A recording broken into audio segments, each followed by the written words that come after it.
하나님의 말씀 보겠습니다. 하나님의 말씀은 사도행전 9장 1절로 22절까지 말씀입니다. 시작성경 201쪽 혹은 202쪽 사도행전 9장 1절로 22절 말씀을 김창수 집사님께서 봉독해 주시겠습니다. 사울이 주 제자들에 대하여 여전히 위협과 살기가 등등하여 대제사장에게 가서 다메섹 여러 회당에 가져갈 공문을 청하니 이는 만일 그 도를 따르는 사람을 만나면 남녀를 막론하고 결박하여 예루살렘으로 잡아오려 함이라. 사울이 길을 가다가 다메섹에 가까이 이르더니 후련히 하늘로부터 빛이 그를 둘러 비추는지라. 땅에 엎드려져 들음에 소리가 있어 이르시되 사울아 사울아 내가 어찌하여 나를 박해하느냐 하시거늘 대답하되 주여 누구시니이까? 이르시되 나는 내가 박해하는 예수라. 너는 일어나 시내로 들어가라. 내가 행할 것을 내게 이를 자가 있느니라 하시니 같이 가던 사람들은 소리만 듣고 아무도 보지 못하여 말을 못하고 서 있더라. 사울이 땅에서 일어나 눈은 떴으나 아무것도 보지 못하고 사람의 손에 끌려 다메섹으로 들어가서 사흘 동안 보지 못하고 먹지도 마시지도 아니하니라. 그때 다메섹에 아나니아라 하는 제자가 있더니 주께서 환상 중에 불러 이르시되 아나니아야 하시거늘 대답하되 주여 내가 여기 있나이다 하니 주께서 이르시되 일어나 집 가라 하는 거리로 가서 유대의 집에서 5 사울이라 하는 사람을 찾으라. 그가 기도하는 중이니라. 그가 아나니아라 하는 사람이 들어와서 자기에게 안수하여 다시 보게 하는 것을 보았느니라 하시거늘 아나니아가 대답하되 주여 이 사람에 대하여 내가 여러 사람에게 듣사온즉 그가 예루살렘에서 주 성도에게 적지 않은 해를 끼쳤다 하더니 여기서도 주의 이름을 부르는 모든 사람을 결박할 권한을 대제사장들에게서 받았나이다 하거늘 주께서 이르시되 가라. 이 사람은 내 이름을 이방인과 임금들과 이스라엘 자손들에게 전하기 위하여 택한 나의 그릇이라. 그가 내 이름을 위하여 얼마나 고난을 받아야 할 것을 내가 그에게 보이리라 하시니 아나니아가 떠나 그 집에 들어가서 그에게 안수하여 이르되 형제 사울아 주 곧 내가 오는 길에서 나타나셨던 예수께서 나를 보내어 너로 다시 보게 하시고 성령으로 충만하게 하신다 하니 즉시 사울의 눈에서 비늘 같은 것이 벗어져 다시 보게 된지라.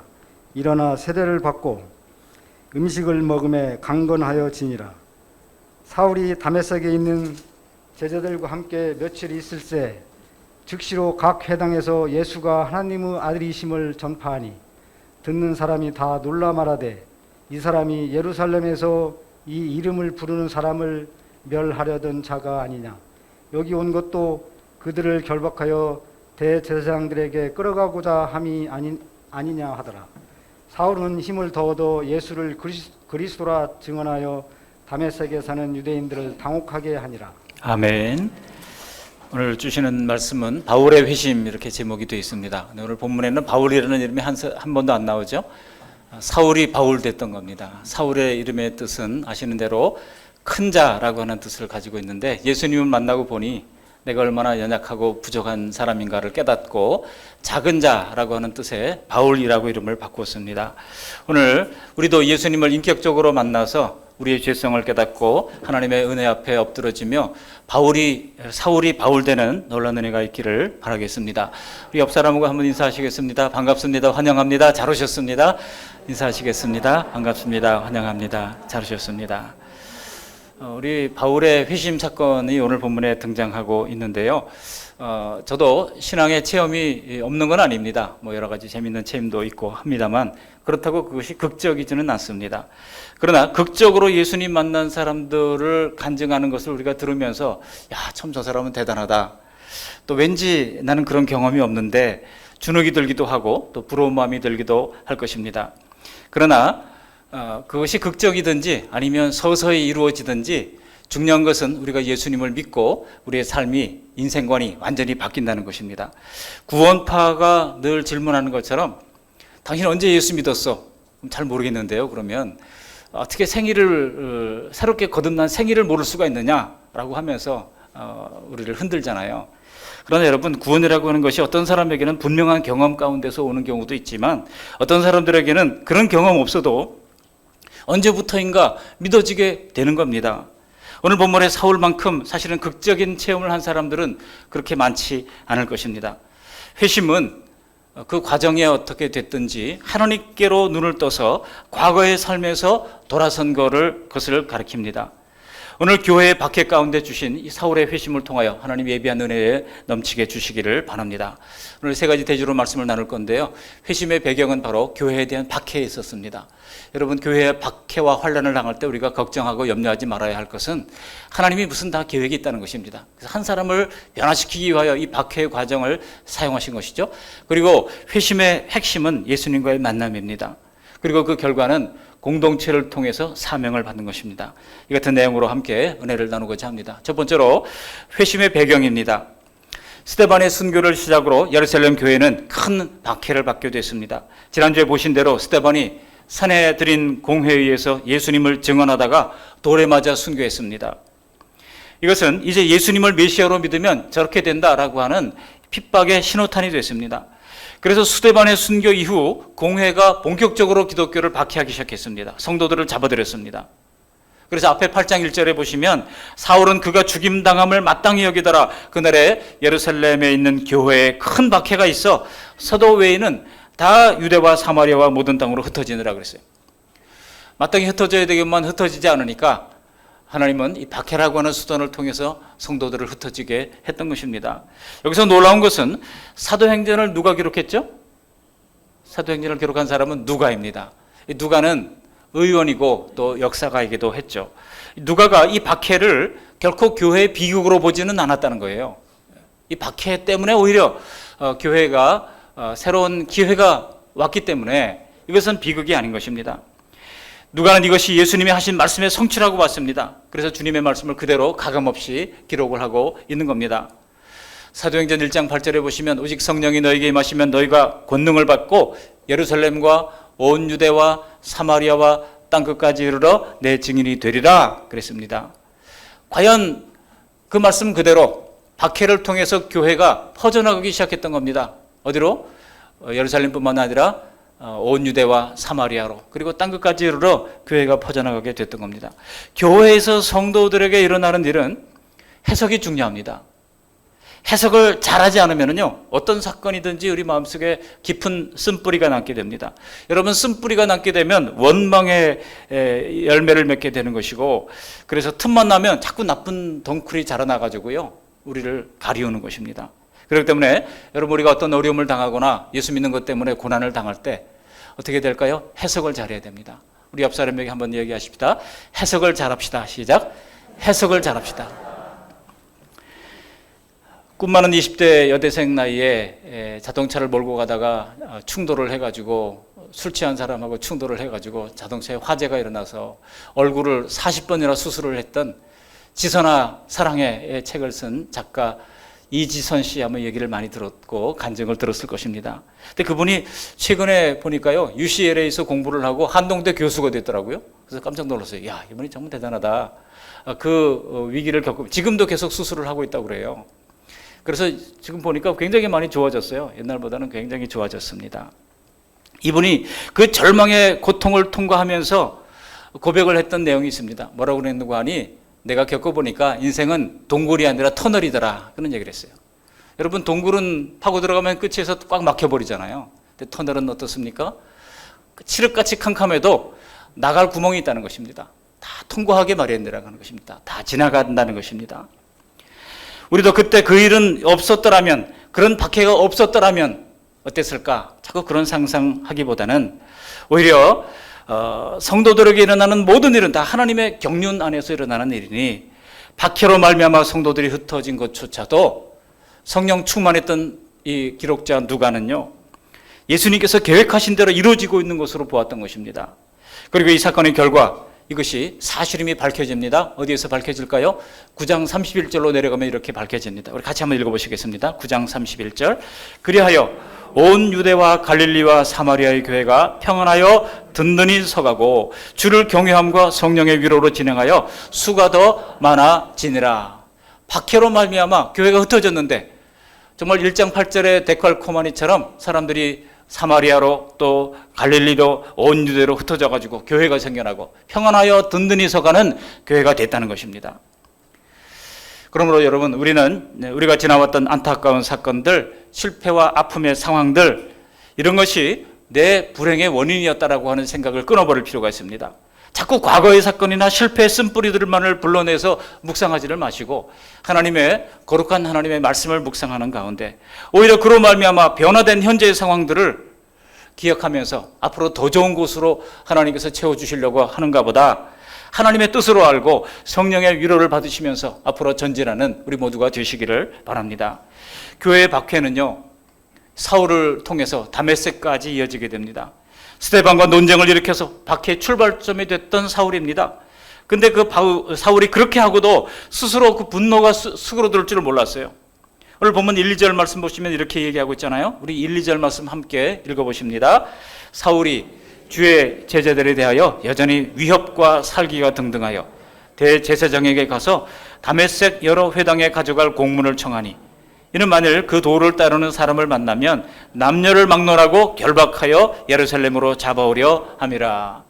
그때 당시는 체포할 때 수갑이 없었던 시대니까 아마도 바울이 이 다메섹까지 가는 그 짐가방 속에는요, 사람들을 붙잡아 오려고 준비했던 포승줄로 가득 찼을 겁니다. 다메섹은요, 오늘날 역사적으로 보면 오늘날 다마스커스입니다. 시리아의 다마스커스. 정말 5,000년 도시 역사를 가지고 있는 가장 오래된 이 역사를 가지고 있는 도시이기도 합니다. 예루살렘에서 북동쪽으로 약 230km를 가야 합니다. 자동차도 없던 그때 시대에 걸어가려면 좋기 일주일 이상을 걸려야 하는 거리입니다. 그런데 유대 영토도 아닌 남의 나라 땅에까지 가서 예수 믿는 자들을 체포하겠다고 하는 이 사울의 모습을 보시기를 바랍니다. 여러분, 사울이 왜 이렇게까지 예수 믿는 사람들을 못 견뎌 했을까요? 사울은 직업적 종교인입니다. 바리새인 중에 바리새인입니다.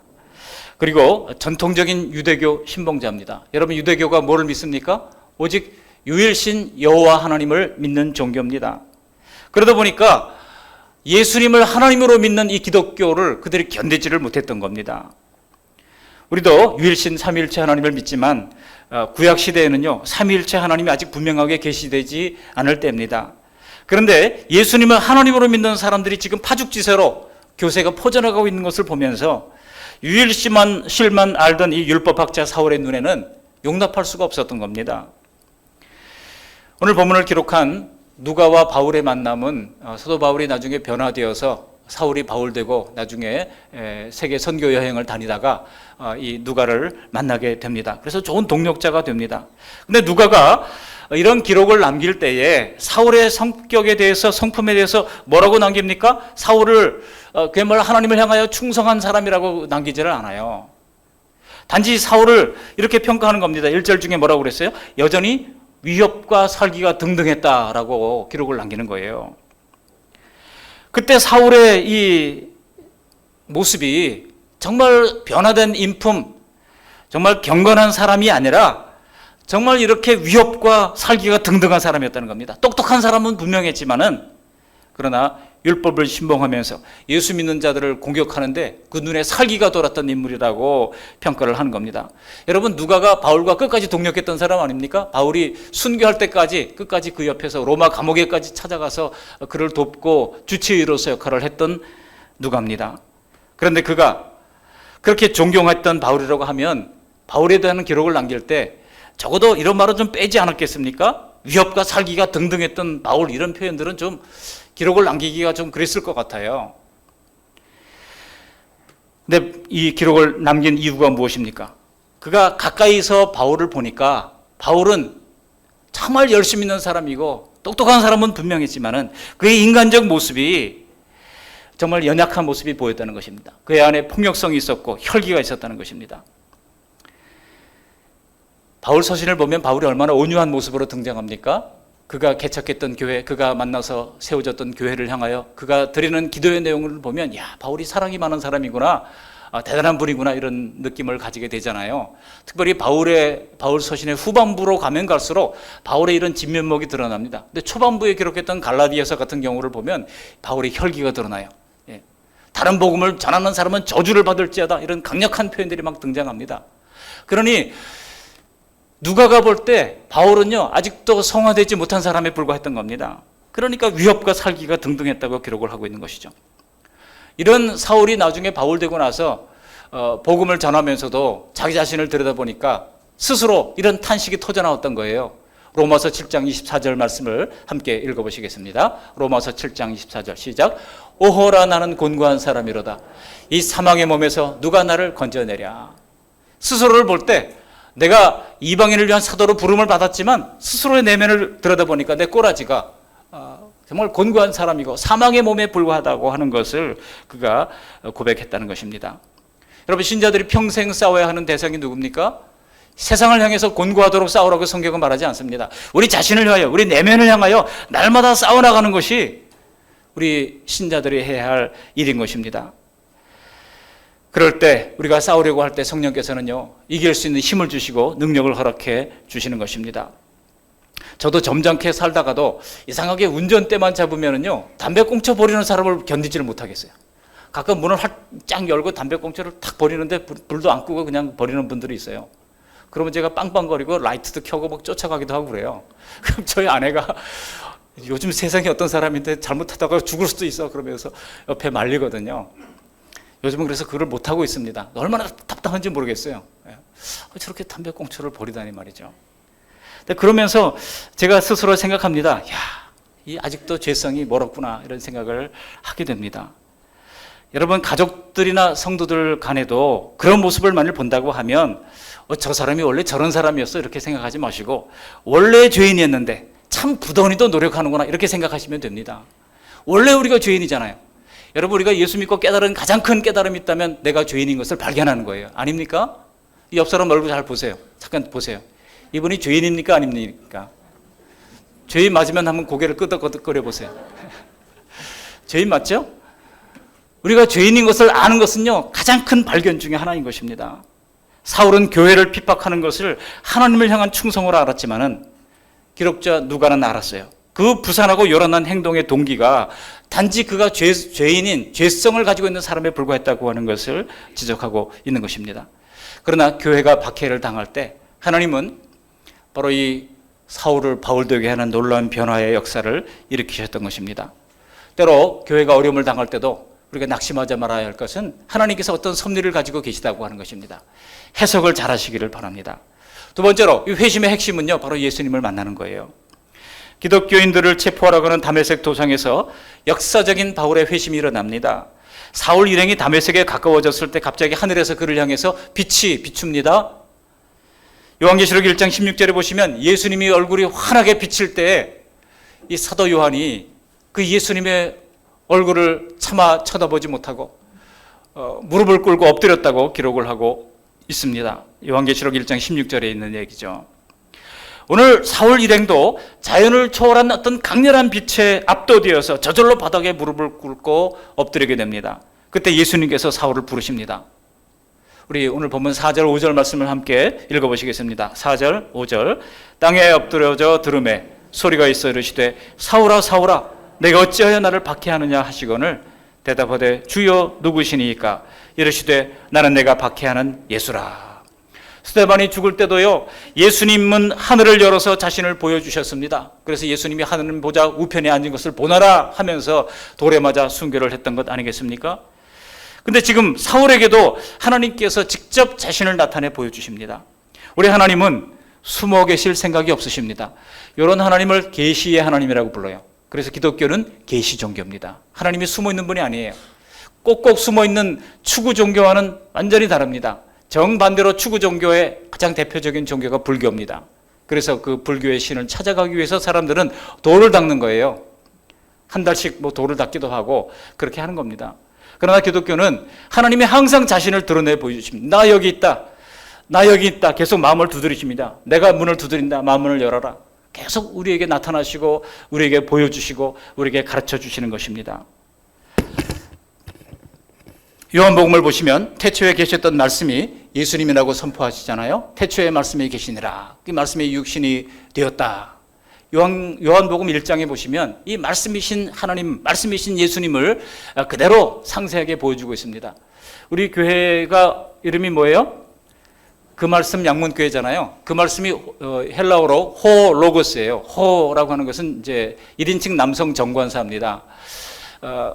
그 호로고스, 그러니까 말씀이 곧 예수님인 것을 말씀하고 있습니다. 근데 양문은 보면 그 요한복음 10장에 나오는 대로 헬라어로 말하면 수라톤, 프로바톤이에요. 이 톤으로 끝나는 것은 소유격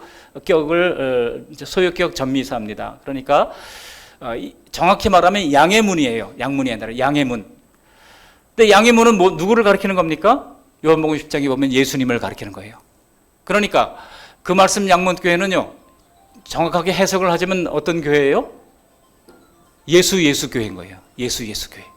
왜냐하면 그 말씀도 예수고 양문도 예수니까 예수 교회인 거예요.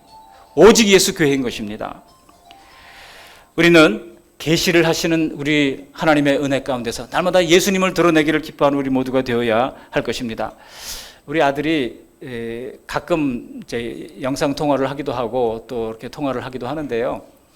우리 아내가 뭐라고 잔소리를 하면, 나이가 35 아닙니까?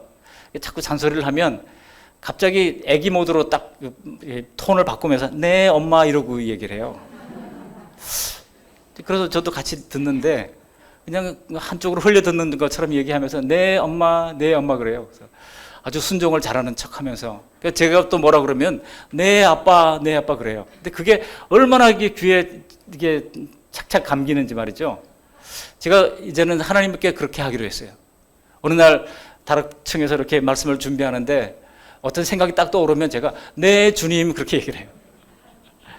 여러분, 우리는 예수님을 믿은 다음에 항상 예수님께서 우리에게 말씀하시는 것을 듣게 되는 것입니다. 그러다 보니까 우리 권사님들도 입에 아버지 또 주여 이게 찰싹 붙어 있어요.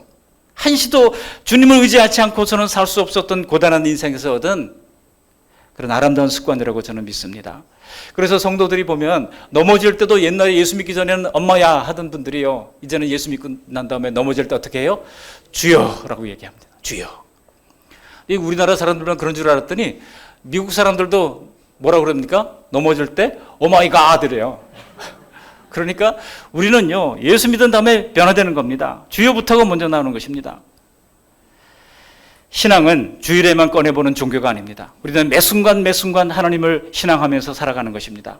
온통 세상 일에 믿음이 파묻히지 않도록 어떤 방법으로든 말씀하시는 하나님께 귀를 기울일 수 있는 우리 모두가 다 되시기를 주님의 이름으로 축복합니다. 사울은요, 하늘에서 자기를 부르시는 음성이 하나님이신 것을 직감했습니다. 하나님이 물으신데 뭐라고 물으십니까? 왜 나를 박해하느냐 그러는 겁니다. 사울로서는요, 정말 대경실색할 일 아니겠습니까? 하나님을 섬기는 일환으로 지금 예수 믿는 자들을 잡으려고 지금 가는 중인데, 그것이 바로 하나님을 박해한 것이라고 하니 이게 그로서는요, 대경실색할 일이 아닐 수가 없는 것입니다. 그 음성을 듣고 사울이 이렇게 반응을 합니다. 5절 보시면 대답하되 주여 누구시니까 라고 고백을 합니다. 여기 주여가 헬라어로는 퀴리에인데요, 이것은 구약 성경에 하나님을 대신하는 말 아도나이를 번역한 것입니다. 아도나이라고 하는 히브리어를 헬라어로 번역하면 퀴리에입니다. 퀴리에가 주니까, 주는 예수님을 가리키는 것이 아니라 여기서 주는 하나님을 가리키는 거예요. 그러니까 하나님 누구십니까? 라고 질문한 거예요. 그랬더니 뭐라고 답변이 돌아옵니까? 5절 하반절에 보시면 주여 누구시니까 물었더니 5절 하반절에 이르시되 나는 내가 박해하는 예수라 그랬어요. 하나님 누구십니까? 사실 이 질문이 맞지 않아요. 하나님 불러놓고 또 누구십니까 하는 건 무슨 뜻이겠습니까? 근데 그 답변이 돌아오기를 나는 내가 박해하는 예수다 라고 말씀하셨던 것입니다. 여러분, 이 대답을 들으면서 순간 사도 바울의 온갖 회로가 다 연기를 내면서 불타버리고 끊어졌을 겁니다. 아니, 하나님이 그 나사렛 예수라고 깜짝 놀랐던 겁니다. 지금까지 모든 그의 세계관이 요동치고 뒤집혀지는 충격이었던 것입니다. 지금까지는 인생을 오직 구약 성경을 연구하는 율법을 지키는데 쏟아 부었던 사울입니다. 그런데 대체 왜 그 성경을 그렇게 연구하면서도 줄곧 메시아의 대속, 메시아의 고난, 메시아의 부활, 그리고 신적인 메시아의 존재가 그에게 그렇게 눈에 들어오지 않았던 걸까요? 어떻게 당사자가 오셔야 이 모든 것을 다 아시기까지 그렇게 모를 수가 있겠습니까? 여러분, 이것은요, 구원이 사람에게서 나오는 것이 아니라는 겁니다. 여러분, 우리가 어떤 사람을 설득하면 다 예수님을 믿게 할 수 있을 거라고 착각하는 경우들이 많은데요, 설득해서 믿을 게 아닌 것입니다. 설득 당한 사람이 여러분 믿는 거 봤어요? 오히려 더 마음에 찔리는 사람들이 두 가지 반응이 있잖아요. 마음에 찔려가지고 예수님을 그러면 우리가 어떻게 할까 하고 가슴을 치면서 회개했던 사도행전 3장의 그런 사람들도 있지만은, 마음에 찔려가지고 이를 갈면서 스데반을 돌로 쳤던 사람들도 있었던 거예요. 그러니까 우리가 설득해서 이겼다고 해가지고 그 사람을 영혼을 얻을 수 있는 게 아닙니다. 그것은 하나님께서 만나 주셔야 하는 것입니다. 하나님께서 그에게 감동 주셔야 하는 것입니다. 그래서 그에게 놀라운 구원의 의미를 깨닫게 되는 것입니다. 원래 우리는 영이 죽은 사람들이잖아요. 에베소서 2장 1절에 허물과 죄로 죽었던 우리라고 사도 바울이 이 에베소 교회 성도들에게 분명히 말하고 있습니다. 스스로는 우리가 하나님 앞에 바른 반응을 할 수가 없어요. 오직 예수님이 빛처럼 사울에게 뚫고 들어오셨을 때 사울은 비로소 하나님을 인지하게 된 것입니다. 그러고 나니까 그동안 스데반과 논쟁했던 모든 것들이 떠올랐을 겁니다. 그리고 스데반이 긴 설교를 통해서 했던 그것이 이 바울 신학의 기초가 되었던 것입니다. 그리고 성경의 모든 그림들이 조각조각 나누어졌던 그림들이 착착 맞추어지게 됐던 겁니다. 그래서 사울은 자기도 모르는 사이에 스데반에게 전도를 받은 사람이 되었던 겁니다. 신자들이 교회에 나와서 말씀을 듣다 보면 성령께서 어느 순간 뚫고 들어오는 사건이 일어나게 됩니다. 대부분 은밀하게 일어나지만은 그 결과는 다메섹 이전의 사울과 다메섹 이전의 바울로 완전히 달라지게 되는 것입니다. 180도 변화되는 것입니다. 우리 각자에게 사울에게 임한 주님의 방문이 강력하게 임하시기를 주님의 이름으로 축복합니다. 믿음은 뭐에서 난다고 그랬어요? 요한복음 10장에 로마서 10장에 보면 믿음은 들으면서 난다 그랬잖아요. 들으면서 나는 겁니다. 오랫동안 듣다 보면 어느 순간 정말 성경이 믿어지고 예수님이 하나님이신 것을 믿어지고, 기독교는 예수님을 하나님으로 믿는 종교입니다. 하나님을 여호와로 믿는 종교, 그것은 유대교예요. 근데 기독교는 예수님을 하나님이라고 받아들이고 믿는 종교인 것입니다. 믿음은 들음에서 납니다. 회심의 핵심은 이처럼 예수님을 인격적으로 만나는 것입니다. 마지막 세 번째로 회심의 결과는 어떨까요? 회심의 결과는 공동체를 통해서 사명을 받는 것으로 나타납니다. 회심의 결과 아무런 일도 안 일어났다? 이것은 거짓말인 것입니다. 예수님은 박해자 사울을 이방인을 위한 사도로 바꾸어 놓으십니다.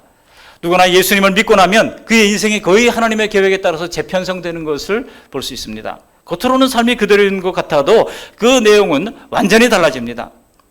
예수님께서는요, 사울을 이방인에게 복음을 전할 사도로 세우십니다.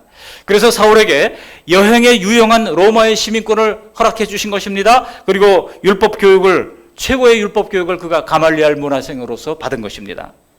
그리고 고향 다소에서의 철학 교육을 통하여 이방인에게 복음을 증거할 모든 준비를 하나님께서 철저하게 시키셨던 것입니다.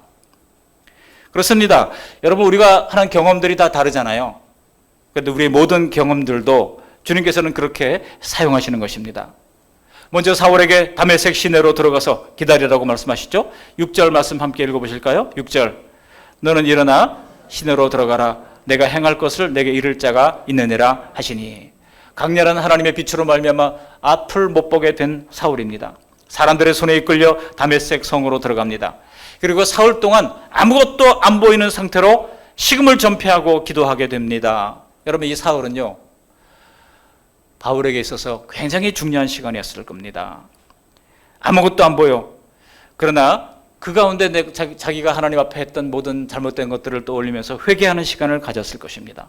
또 16절에 보시면 예수님은 아나니아에게 사울에게 나를 위해 받을 큰 고난의 생애를 보이시겠다라고 말씀하십니다. 나를 위해 고난 받으라고 명령을 내리신 것이 아니라 보여주신다는 겁니다. 보여주시고 선택은 내가 하라는 겁니다. 하나님은 억지로 고난을 감당하게 하는 분이 아니십니다. 이 사울은요, 예수님의 제안에 대하여 사울이 결단하는 시간이었을 것입니다. 마치 에스더에서 금식하던 사울이 생각나는 대목입니다. 이 시간을 위하여 그 기세등등하던 사울의 눈이 멀어서 사람의 손을 의지해서 끌려가야 했습니다. 그리고 오직 이 문제만 집중하도록 어둠 속에 그는 꼼짝달싹 아니하고 이 문제를 깊이 묵상하고 또 묵상했을 것입니다. 우리에게는 죄악된 과거를 청산하고 하나님과 새로운 관계를 맺을 때 식음을 전폐할 만큼 힘든 상황과 앞을 볼 수 없는 무능한 상태로 우리의 수족을 묶어 놓으실 때가 있습니다. 그러나 그것은 우리의 인생의 목표를 재조정하는 시간입니다. 이제 사울을 이방인의 사도로 세우시는 절차가 10절부터 18절까지 진행이 되는데요. 우리가 생각하기에 아니 그냥 하나님이 지명해가지고 세우면 될 것 아닌가 이런 생각을 하기 쉽지만 하나님은 그렇게 일하시는 분이 아니십니다.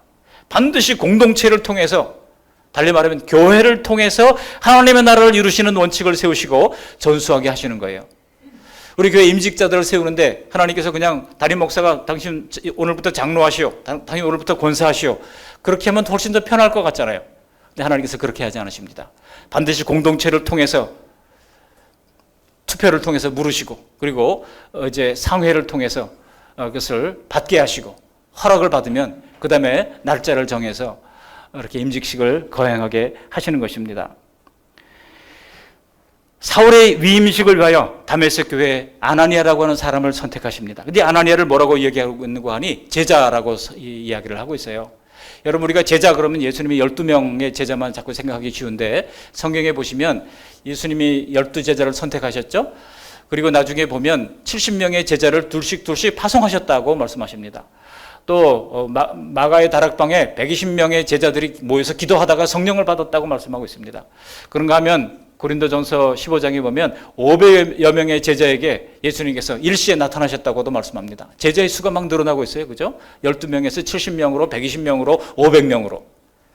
그러므로 처음에 예수님이 선택했던 12명을 그냥 제자라고 말하지 아니고 우리는 사도라고 하는 이름으로 구분해서 부릅니다. 여기 아나니아도 예수님의 제자였어요. 예수님을 따르는 믿음의 사람이었던 것입니다. 그런데 그에게 이 사울에게로 가라고 예수님이 말씀하시는 겁니다. 그럴 때 깜짝 놀란 겁니다. 아나니아가. 아니, 사울이라고 하는 사람은 예수 믿는 사람들을 핍박하는 사람으로 내가 알고 있는데 그에게 나를 보고 가라고요? 얼마나 두려웠겠습니까? 우리 6절 말씀 한번 함께 읽어보십니다. 6절. 너는 일어나 시내로 들어가라. 내가 행할 것을 내게 이를 자가 있느니라 하시니. 여러분, 그래서 이 아나니아가 드디어 사울을 만나게 되는 것입니다. 예수님이 염려하지 말라고 말씀하시잖아요. 지금 사울은 이방인들에게 복음을 전하기 위한 나의 그릇이니 그가 기도하고 있는 가운데 있다. 그러니 내가 가서 그의 눈을 뜨게 해라. 그리고 그에게 안수하여 성령을 받게 해라. 말씀하고 있는 것입니다. 사랑하는 성도 여러분, 여기서 우리가 드는 하면 의문이 있어요. 제가 생각하기에 사울을 이렇게 위대한 복음 전도의 사명을 맡기는 위대한 사도로 세우시고자 한다면 당시의 사도 중에 예수님의 가장 가까운 제자가 있었잖아요. 누굽니까? 베드로, 야고보, 요한입니다. 가끔 아직 개신교 성도들 가운데도 베드로를 수석 사도라고 이렇게 얘기하는 분들이 있는데 베드로는 수석 사도라고 성경 어디에서도 기록하고 있지 않습니다. 그냥 예수님의 가까운 제자 중에 하나예요. 근데 베드로를 수석 사도로 만들어야 하는 집단이 있습니다. 어디입니까? RCC예요. 로만 캐톨릭 처치. 여기는요, 베드로를 첫 번째 교황으로 생각하고 있기 때문에 베드로가 수석 사도야만 하는 겁니다. 그래야 그 뒤로 교황권이 설명이 되기 때문에. 근데 기독교는 그렇게 말하고 있지 않습니다. 개신교회는요, 우리가 성경을 마태복음 16장을 해석할 때 이것은 교회에 주신 권위이지 베드로에게 주신 권위가 아니에요. 만일 베드로에게 주신 권위였다고 한다면 예수님께서 베드로에게 금방 있다가 사탄아 너희들은 물러가라 그렇게 말씀하셨겠습니까? 베드로에게 주신 권위가 아니라 바로 교회에 주신 권위였다는 것입니다. 그러므로 여러분, 사람을 세우고 또 받고 하는 것은요, 다 교회, 공회를 통해서 이루어져야 하는 것입니다. 만일 그때 베드로 이와 같은 그런 대사도에게 이것을 맡겼다 그러면 어떻게 됐겠습니까? 아마 미묘한 갈등이 생길 수 있었겠죠. 서열 문제가 생길 수도 있었겠죠. 그래서 하나님께서는 직접 아나니아를 선택하시고 그에게 안수하여 성령을 받게 했던 것입니다. 여러분, 초대교회 시대에 보면은 사도들이 안수할 때 정말 놀라운 역사가 일어났잖아요. 병든 자가 일어나고 죽은 자들이 일어나는 일들이 예수님의 사역과 똑같은 일들이 현상이 막 일어났습니다. 그래서 사람들은 사도들의 특징이 바로 사도들의 그 특권이 바로 안수할 때 병 낫는 역사가 일어나는 것, 기적의 역사가 일어나는 것을 사도들의 어떤 사도임을 입증하는 어떤 증거로 사용을 했다고 하는 것입니다. 성경을 보시면 이 에베소 교회에서 나중에 이방인 성도들을 위해 바울이 기도할 때 성령 충만이 임하게 되는 사건이 일어나게 됩니다. 여러분, 이것은요, 바울도 분명히 하나님께서 지정하신 사도인 것을 증명해 주는 확실한 증거가 되었던 겁니다. 예수님의 말씀을 직접 들었고 부활의 목적자가 되었던 이들이 바로 사도입니다. 구약의 선지자들과 함께 교회의 신앙을 완성한 그런 독보적인 사람들이 바로 사도입니다. 이들이 전해준 것이 무엇입니까? 이들이 전해준 신앙을 요약한 것을 우리가 사도신경이라고 부릅니다. 간혹 교단 가운데도 예를 들어 침례교단 같은 경우에는 성경주의를 채택하고 있다 보니까 주기도문 같은 경우는 성경에 그대로 들어있으니까 그 본문이 그대로 마태복음 6장에 보면 들어있잖아요. 누가복음에도 그대로 들어있잖아요. 그러니까 그것은 우리가 암송을 하지만 사도신경은 그 본문 그대로가 성경에 없으니 사도신경을 암송하지 않겠다라고 이야기하는 그런 학자도 있고 또 그런 교단도 있어요. 그런데 여러분, 우리가 그렇게 성경주의로 맹목적으로 할 필요는 없습니다. 왜냐하면 사도들의 신앙 고백을 하나하나 따져보면 전부 다 성경적인 것이지 성경적이지 않은 것이 하나라도 있습니까? 그래서 우리는 매일매일 전능하사 천지를 만드신 하나님 아버지를 내가 믿사오며 I believe 영어 성경에 보면 계속 I believe 되어 있어요. 우리가 믿는 그 성삼위 하나님, 그리고 예수님의 부활과 승천과 다시 오심과 하나님의 놀라운 영광을 우리가 날마다 고백하고 선언을 하는 것입니다. 하나라도 뺄 것이 없어요. 에베소서 2장 20절에 보시면 선지자들과 사도들의 터 위에 세운 교회라고 하지 않습니까? 우리 교회는 그냥 세워진 게 아니에요. 우리 함께 읽어보시겠습니다. 너희는 사도들과 선지자들의 터 위에 세우심을 입은 자라. 그래서 예수께서 친히 모퉁이 돌이 되셨느니라. 그렇습니다. 교회는 바로 이 사도들 그리고 선지자들이 증언하는 예수 그리스도와 성경의 진리 위에 세워졌다는 뜻입니다. 예수님은 이렇게 주님의 교회에 사도들의 신앙을 주시고 전수하게 하신 것입니다. 그러므로 교회는 이 사도들이 전해준 이 말씀 외에 다른 것을 전파하고 믿으면 안 됩니다. 또한 사울의 사도직은요, 교회를 통해서 위임되게 하십니다. 교회의 권위를 주신 예수님은 교회의 권위를 세워주십니다. 예수님께서 교회에 자신의 모든 권세를 주셨다고 하는 것은 엄청난 신비 중의 신비입니다. 교회에 천국의 열쇠를 주셨다 하셨지 베드로에게 천국의 열쇠를 주신 것이 아닙니다. 그러므로 여러분, 누가 산속에서 정말 특별 계시를 받고 이제 내가 목사다 이렇게를 한다고 해서 그게 그렇게 되는 것이 아닙니다. 반드시 교회 공동체를 통해서 허락을 받고 인증을 받아야 하는 것입니다. 19절을 보시면은요, 사울이 다메섹의 제자들과 며칠을 함께 있었다고 말씀하고 있지 않습니까? 함께 읽어보실까요? 19절. 음식을 먹음에 강건하여지니라. 사울이 다메섹에 있는 제자들과 함께 며칠 있을세. 여러분, 며칠 함께 교통하면서 무슨 일이 있었겠습니까? 아마도 그 바울의 율법적인 신앙을 재점검하는 시간, 검증하는 시간, 토론하는 시간이 있었을 겁니다. 드디어 사울은 아나니아를 통하여 소개를 받아서 교회의 일원이 된 것입니다. 즉 공동체의 인정을 받게 된 거예요. 여러분, 이후에 그의 삶은 주님의 교회를 세우고 교회를 위해 자신의 몸을 부으면서 그렇게 헌신하다가 마침내 로마에서 순교하기까지 희생하게 됩니다. 예수님은 교회의 권위를 주십니다. 신앙이 변절되지 않도록 교회를 통해서 하나님의 나라를 확장시켜 오셨습니다. 따라서 우리는 반드시 성도의 연합체인 교회 안에서 인정을 받고 교회 안에서 세워져 가야 하는 것입니다. 요즘 불신자들이 교회를 무시하는 것도 안타까운데 성도들조차도 교회를 소중히 생각하지 않고 교회의 권위를 스스로 무너뜨리는 그런 분들이 있습니다. 너무나도 안타까운 일입니다. 교회는 머리가 누구십니까? 예수님이십니다. 그렇기 때문에 우리는 소중히 교회를 세우는 성도들을 주님께서 반드시 복 내려주신다는 사실을 빈틈없이 기억하시고 신뢰하시기를 바랍니다. 이처럼 회심의 결과는요, 교회 공동체를 통해서 사명을 받는 것으로 나타났습니다. 사명을 받아야 일할 거 아니겠습니까? 말씀을 정리합니다. 오늘 예루살렘 교회 박해는 스데반의 순교로부터 시작되는 것을 보았습니다. 원인을 제공한 사람이 바로 사울이잖아요. 결제 해지를 해야죠. 맺은 사람이 풀어야 합니다. 그래서 우리 예수님은 박해의 중심에 있던 사울을 이방인의 사도로 세우시고 그를 통하여 놀랍게 복음을 확증시켜 나가셨던 것입니다. 때로 우리에게 어려움이 있을 수 있습니다. 그러나 그 어려움 때문에 낙심하지 마시기를 바랍니다. 또 하나님이 누구를 세우시려고 그러시나 생각하시면서 해석을 잘 하시기를 바랍니다. 스데반도 바울도 얼마나 귀한 하나님의 사람들이었습니까? 하나님이 참 귀한 사람들을 세상에 제물로 주신 것입니다. 마치 하나님이 독생자를 내놓으신 것처럼 세상에 참 아깝고 귀한 사람들을 하나님께서 내주십니다. 왜 그렇습니까? 하나님께서 이 귀한 사람들을 내주시는 것은 귀한 열매를 맺게 하기 위해서인 것입니다. 좋은 씨앗에서 좋은 열매가 맺히는 것처럼 예수님도 스데반도 사도 바울도 하늘의 미랄이 되어서 우리 같은 정말 허물과지로 죽었던 우리를 구원해 주신 놀라운 구원의 열매를 맺게 되었던 것입니다. 그러므로 예수님이 언제 내게 찾아오시나 걱정하지 마시기 바랍니다.